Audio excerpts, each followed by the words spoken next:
Who do you think you are?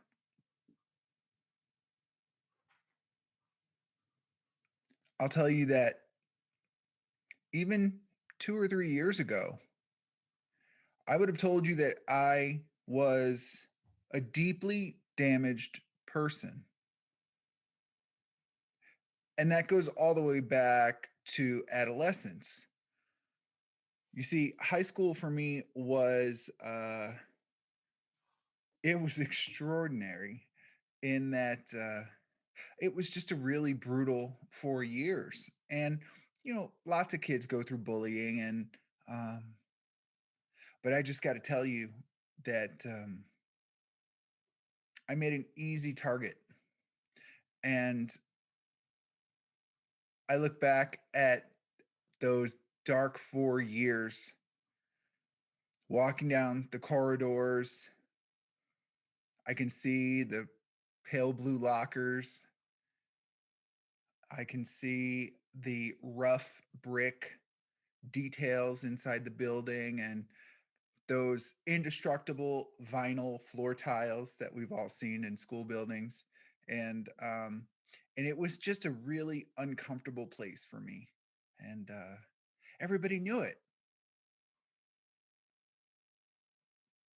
And so as I went through this experience where starting at the bus stop, then on the bus, then in the schoolyard, then in homeroom, then in the corridor between classes, then in each class, then waiting for the bus, then on the bus, in every single moment, every day, it was horrific. It brought me to the point of wanting to kill myself. And it brought me to a place where I no longer felt able to give myself to anyone. I just couldn't let people see the loser that I believed I was because I knew that the 375 people in my class couldn't be wrong. And while I might not have agreed with them on that first day, after a couple of days where it doesn't let up, I folded that in to my identity and it began to color who I thought I was. So I drank because starting at the age of 16, and to be honest, even a few times before that, I guess really starting at 13, but drinking seriously from the age of 16, when I drank, I felt like a star. I felt sexy and smart. I felt like the people in the room, the bar, wanted me to be there. I didn't feel at best tolerated the way I felt before. And so I drank because once I got access to the way that felt, there was there was nothing that was going to stand between me and feeling that way. I was a binge drinker and I never wanted a glass of wine with dinner. I wanted to drink to get drunk. I wanted to drink to feel free of the horror story I believed I was in. And the worst part was that I, over time, began to pick up that hammer that my classmates were hitting me with, and I began to hit myself with it. And it was only when I was drinking that I would stop. When I moved into my professional life, that became another way that I started to get relief from the torture that I was putting myself through. You see, when I would go to work, I could make my boss proud, and I would get pat on the back and appreciated and all of those things. And my colleagues, the customers, and my boss made me feel for those minutes a way that I couldn't make myself feel. They made me think of myself as worthwhile and talented and good. And so at night, on the weekends, whatever, I would drink and I was a star. And during the day, I would work hard and I was a star.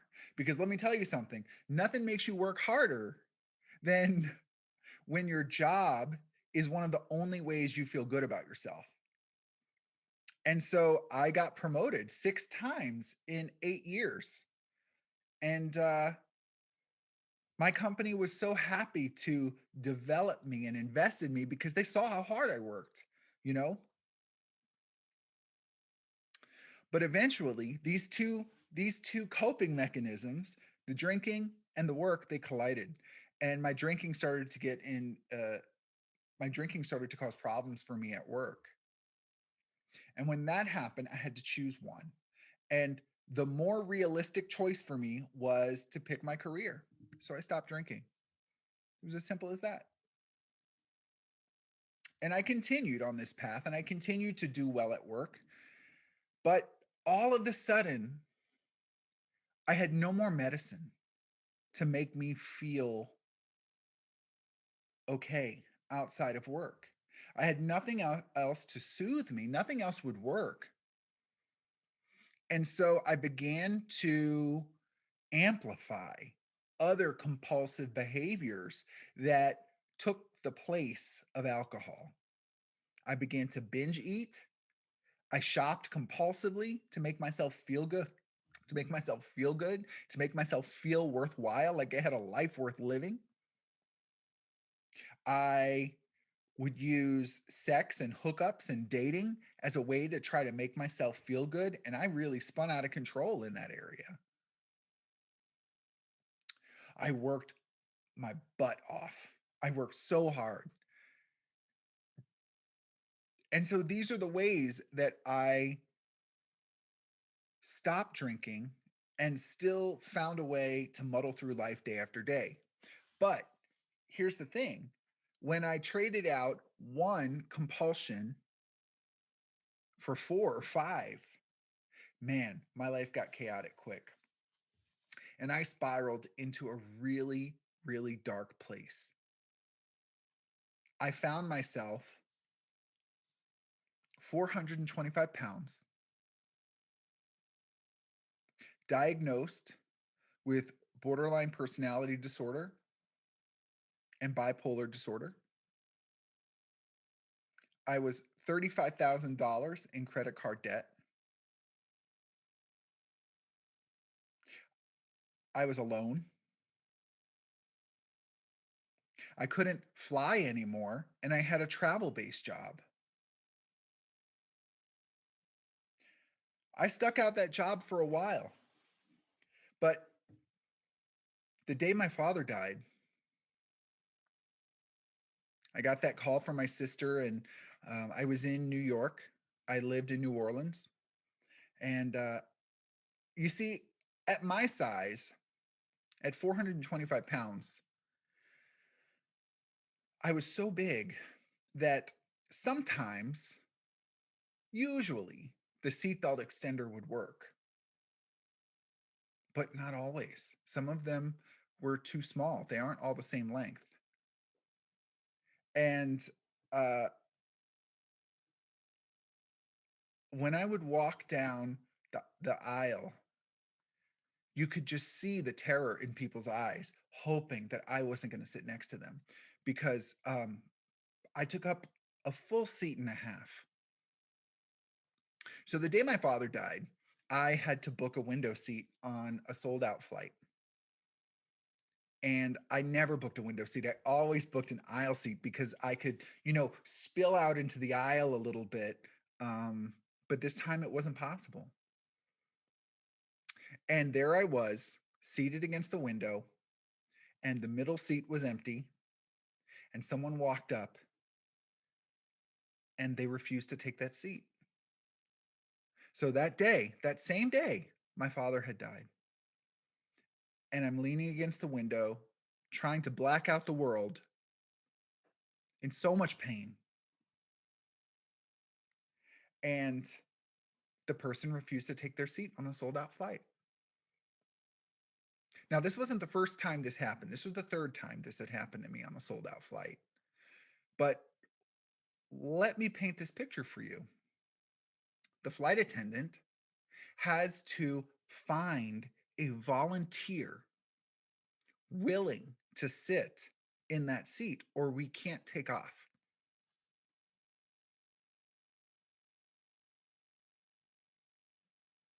So imagine what it feels like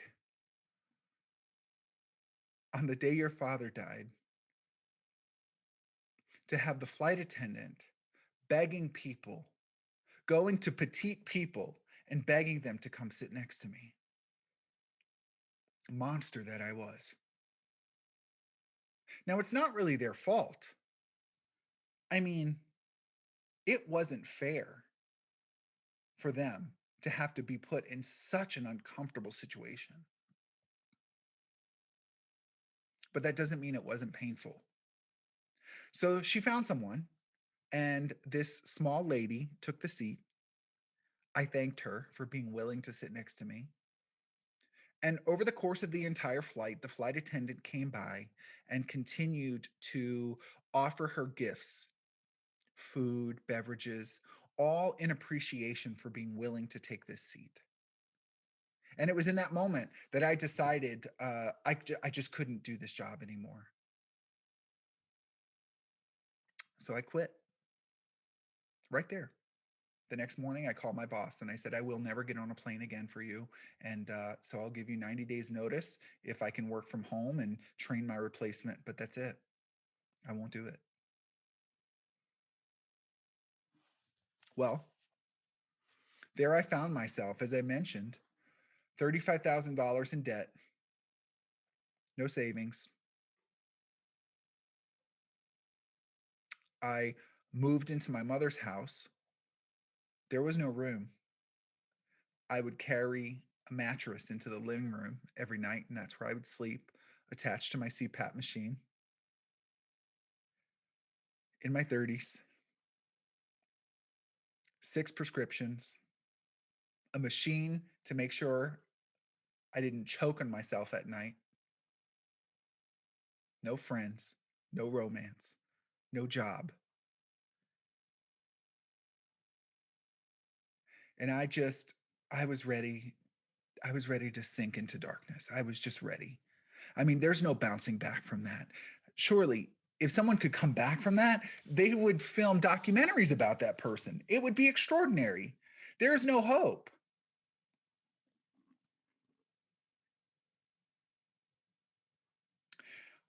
I did end up going to a therapist. And as I walked into the therapist office, I hear a call from the back, this high pitched, squeaky voice saying, just have a seat there in the open office. I'll be in a second. Okay. So I sat there, and a few minutes later, this elderly woman rolled herself in a wheelchair, closed the door, and squeaked at me how delighted she was to meet me. I can hear that voice right now. It was on the phone when I made the appointment. I wasn't sure what to make of it. So over the course of this session, I told her that I felt broken and damaged, and that I just needed to be restored to I didn't need to be happy. I just needed to be restored to a basic, realistic way to cope every day. And at some point over the course of that session, she looked at me and her eyes got big and she said, "Oh my, your capacity to love is enormous. I see it. I see it shining out of you. It's pink, it's shimmery. Oh, I can see it. It's beautiful. It's very powerful." And I'm sitting there, I'm like, this woman has lost her marbles. Like, what do you mean? You can see my love shining out and it's pink and shimmery. But there was something that happened as she told me that she saw the love pouring out of me. I believed in just a small way that I wasn't damaged beyond repair. I reached out to a former boss in Orlando and I told her that I was going to restart my life and I was going to figure out a way to just not hurt, just have a reasonable life.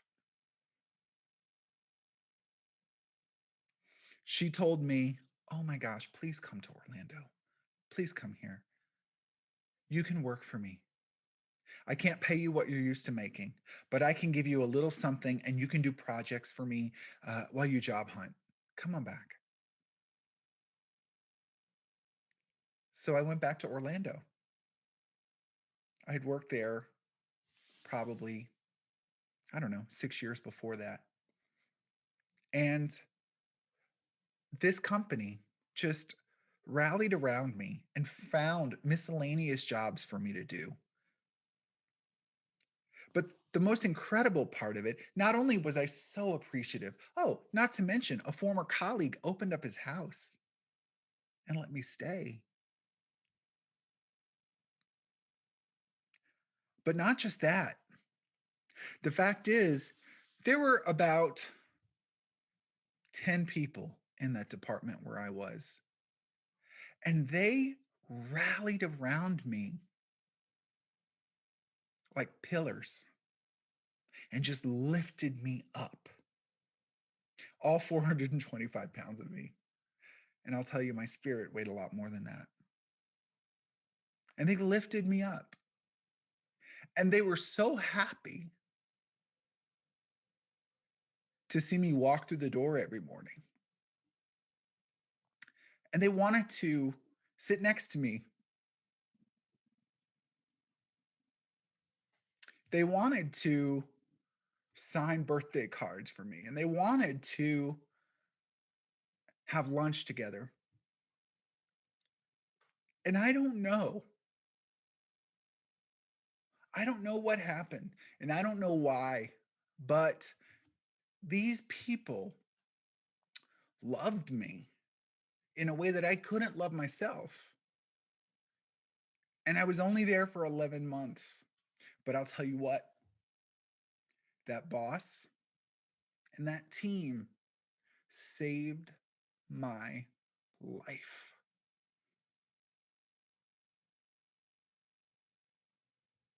It didn't matter who I thought I was because they told me who they thought I was. They planted a seed, they gave me an idea, and I don't know what they were selling, but I bought it.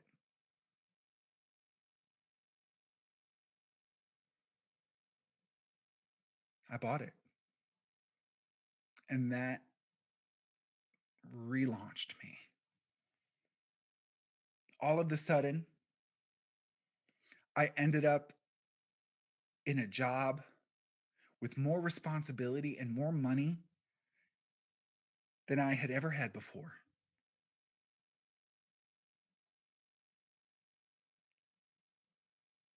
I moved to a city that I grew to love deeply, and I began to invest in finding out who I truly was. behind all of these awful stories that I believed about myself? Who was I? Why was it that those 10 or 12 people back in Orlando saw something magnificent and worthy of love in me? Why couldn't I see that? So I started to dig. It was painful. It took years. I learned that I was a rageful person. I would have told you there's no, I would have argued with you that I was not rageful. I learned that I was a horrible gossip. I learned that I was hypersensitive and insecure. I learned so much about the triggers, but also the drivers and the values in me that made me who I was and that colored my day. And just like little paving stones that lead the way to your neighbor's front door, I moved from exercise to exercise, from teacher to teacher, from book to podcast, all of these focused on helping me learn who I was at my core. And it all culminated with an extraordinarily powerful teaching from a lady by the name of Byron Katie. Byron Katie. Look her up. Do yourself a favor. And she taught me that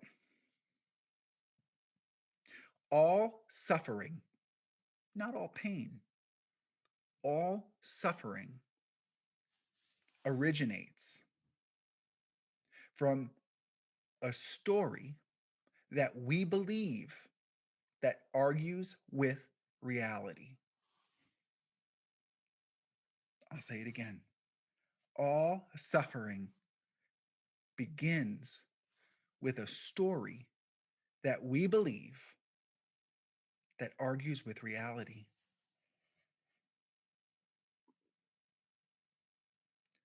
My classmates shouldn't have treated me this way.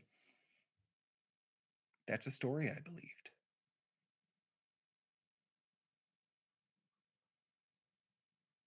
I shouldn't be this overweight. That's a story I believed.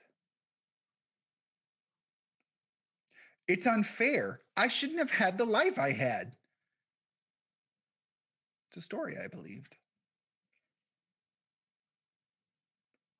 All of these things were beliefs that argued with reality. My classmates shouldn't have treated me this way. Okay, it's what happened. It was what happened. Maybe I shouldn't have treated myself that way. Maybe I shouldn't have accepted that. Maybe I should have gotten help. Maybe I shouldn't have believed what they said about me. Because I'm going to tell you that the pain they caused me over 4 years was nothing compared to the 15 years that followed, the pain I caused myself. I shouldn't have done that to myself. It has nothing to do with them.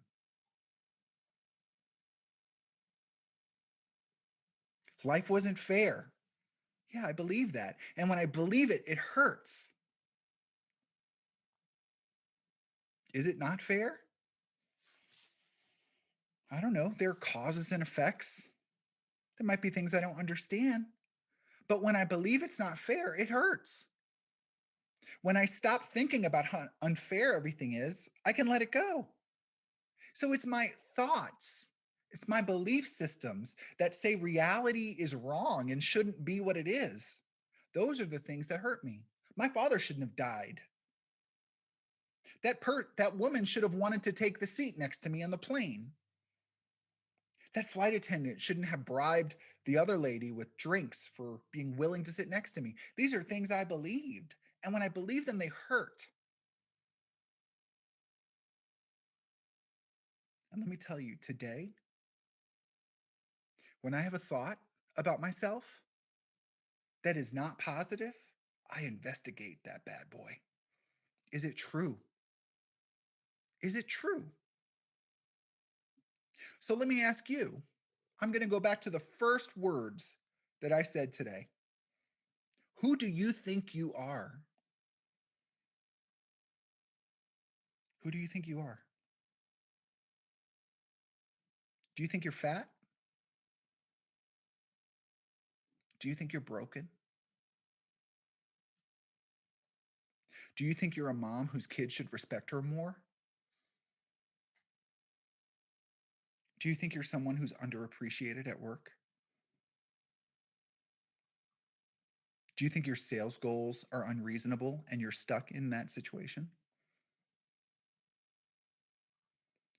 Do you believe you're going to be alone forever? Do you believe if you demand what you really are worth, you'll have to experience it by yourself? What do you believe? Who do you think you are? Because I have news for you. The person you think you are is the person you are. Let me do for you what that therapist did for me. Let me shake you out of your fog. You don't deserve to live a life in that fog. You were born for magnificence. You were born for glory and joy. And if you don't have glory and joy in a magnificent life, you are the only person who can fix it. You are the only person powerful enough to stop yourself. The only thing strong enough to cut a diamond is a diamond. No one can hold you back. No one can stop you. Nothing is impossible. Nothing is impossible unless you make it so. Each one of us creates the world we live in.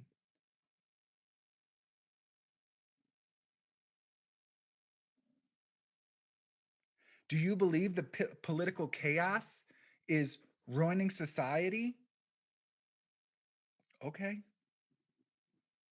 well, then enjoy your world of chaos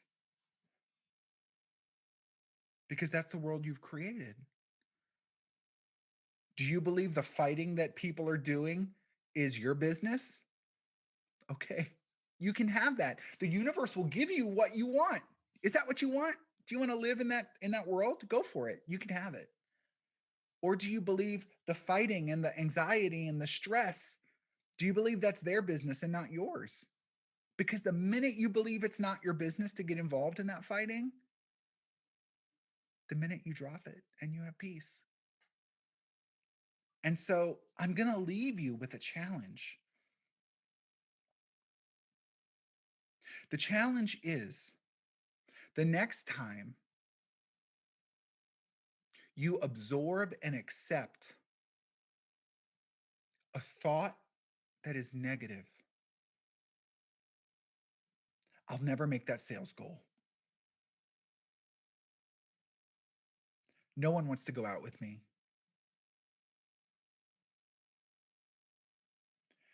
I can't save up money. I'm going to be alone for the rest of my life. I really deserved it. The next time you believe a thought like that, just just investigate it. Just look at it and say, is it true? Is it true? Very rarely should a negative thought ever be true. And if you can't come up with an answer other than yes, then go to someone who loves you and ask them, do you think this is true? And let them do for you what you can't do for yourself. Let them shine the light on you that you were born to shine on yourself. And you will find over time that you will glow brighter and you will cause ripples in the people around you that will never reach the shore. That's what you were born for. It's your superpower.